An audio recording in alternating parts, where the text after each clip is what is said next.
This Remmington Rand Letter-Riter typewriter is made in Great Britain. My dad bought it in the 1950s.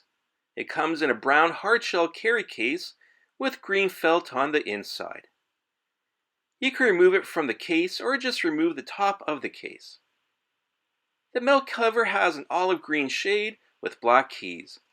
Like any typewriter from the time, you had to have strong fingers to hit the keys.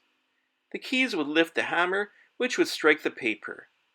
As you hit the paper, the machine would move the carriage, holding the paper one keystroke to the left.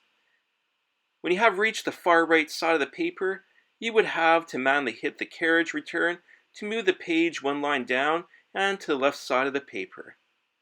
At this point, you could continue typing the next line. If you want to make two copies at the same time, you would have to place between the papers a carbon copy page. This is a paper that would add the image the hammer struck on the first paper. If you made a mistake, you would have to erase the image you created, have to line up your paper, and try to make sure everything lined up. When I was in junior high school, my dad bought my sister a Smith Corona electric typewriter with a round character ball. All you had to do is lightly strike the key, and it evenly distributed the weight onto the paper. Young people today don't realize what it took a couple generations ago to type a letter.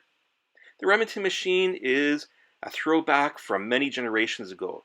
You can see how solid it was, but personally I love today's technology and appreciate how far we've moved from the 1950s.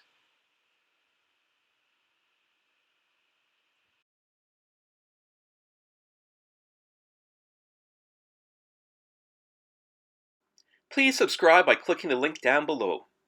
I'd also appreciate it if you hit the like button. If you have any comments, I will try and respond. Have a good day.